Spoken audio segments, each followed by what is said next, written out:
So I'm glad that you brought that up. I think it's a really important part of the conversation, and that the grief work that people like Gianna and Richard Falk, also from a different perspective, more of a perspective of international relations and global interconnections, that is a very important part of the conversation.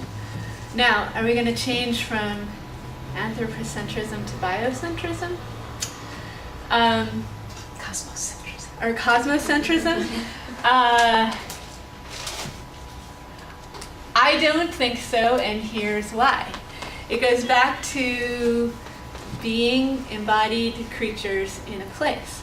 So we can definitely expand our minds to encompass the cosmos, and Brian and Rick are really skilled at helping show us how to get there. And I think that is incumbent upon us, and we will still stay grounded in a place.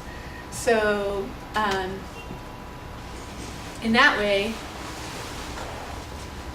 we're still within our body, we're still within our place, we're probably still...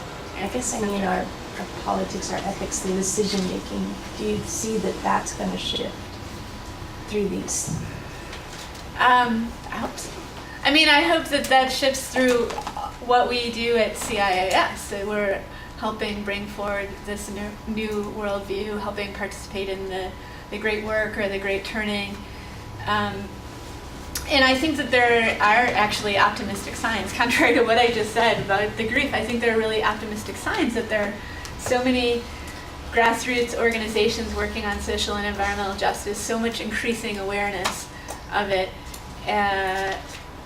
And just even in the last 10 years, the work on climate change, although it hasn't been enough, has been tremendously more than it was in the past.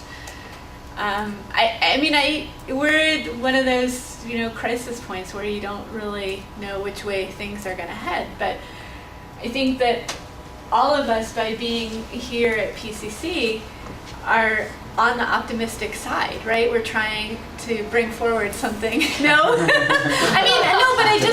on the positive side. I think that the act of being here, the act of engaging in education, rather than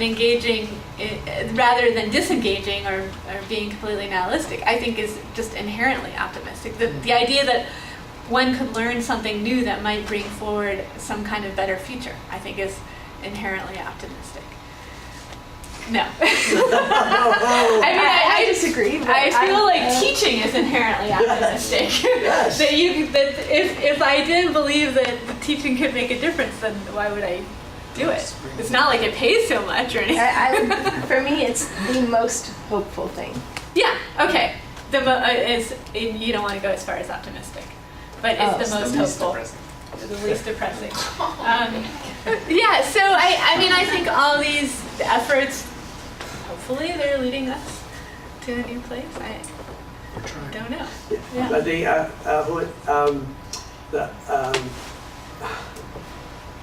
Paul Hawkins' Blessed Unrest. Blessed Unrest is a good example of thousands of endeavors underway at the present time, mostly not knowing about each other. Yeah, and hundreds of thousands. Right. Hundreds of so thousands, you can look on Wiser, and this is a compendium of all these organizations all over the planet that are working on social and environmental justice issues, that seeing them as all interconnected and seeing bringing about positive social and environmental change in any arena as being beneficial for the whole. So most helpful, most hopeful, even if not ultimately optimistic. Josh. Talking about some of the changes that are coming up and fitting into what we've been talking about here today, we've been talking a lot about how ecological perspectives fit into some of these traditions, some of the major traditions, spiritual traditions we've been working with in the world. Do you see also the potential for huge upswings in new sacred relationships with the earth, new spiritual traditions opening up in mutually enhancing, beneficial, and spiritual relationships with the earth? Yeah, and I think that Lisa was pointing to that in a certain way with, listening to the earth and asking what it is and what it wants. And that's what I was trying to point to a little bit with the Leopold story too, of just getting grounded in that place and getting to know it, and it turned out they could restore it and bring forth a new relationship. You've pointed to somewhat of a division in the field of religion and ecology, where there are some folks who focus more on retrieval and reconstruction within the existing traditions, within the major world religions, and then some folks who are calling for completely new religious traditions. Bron Taylor has a book out on the spirituality of surfing, which he sees as a kind of religion. Certainly people have argued that the environmental movement itself is a kind of religion, that it has religious, like all the trappings of religion, the belief structure and moral structure and so on. That's part of why I contrasted Leopold and White. So White also called for a new tradition. And plenty of people who have argued against him have said, you can't ever escape your roots. You can't ever get out of the culture that you're in. So don't try to get a new tradition. Try to retrieve and recover what's in the existing There's so tradition. much intermingling of cultures now. You can say I come from my family has a particular culture, but then the culture that I'm participating in today, that's very different than what their culture was. Right.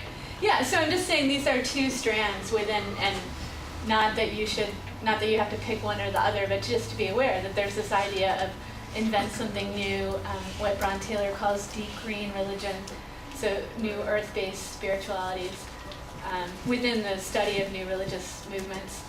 And then Mary Evelyn Tucker and John Grimm tend to focus more on retrieval and reconstruction. So those are. And then when you're saying that happens, that's about getting connected to the land of a particular place that you occupy, do you think that tends to happen very locally, or do you see that there's a potential for everybody connecting on these vast ways and sort of consider, we'll all call ourselves to this something, and then the following. That there'll become a new mass religious movement to protect the earth, or that it happens in each place has a really specific relationship to that, bioregion, and then they work to protect it in their own local way. I would say it needs to be both. Yeah. So as I've been emphasizing, you're only in one place at a time. So in some ways it has to be very, very local. Like get to know this block, get to know this city, but it also has to be connected to this much wider network of social and environmental change. And that's what's so great about Wiser Earth is it's a compendium of all these organizations who all might have thought they were working independently. And then they can connect to other groups, and I would say the revolution in communications technology is amazing for this, because it allows really disparate groups who might have similar concerns to connect and share strategies and network sort of under the radar. It doesn't have to be through an intergovernmental panel or whatever. It can be group to group or individual to individual. Gandhi did every one of these, it just occurs to me. Great, Yeah, I'm going to pursue that. I need to talk to you about that too for something I'm working on. Yeah. So. He did every one of them. Just going down, click, click, click. Wow. Yeah. Anyway, I'll turn this up. Yeah, that's what I thought you were going to say. Thank you, Yeah. thank you, Thank you. Elizabeth. Thanks.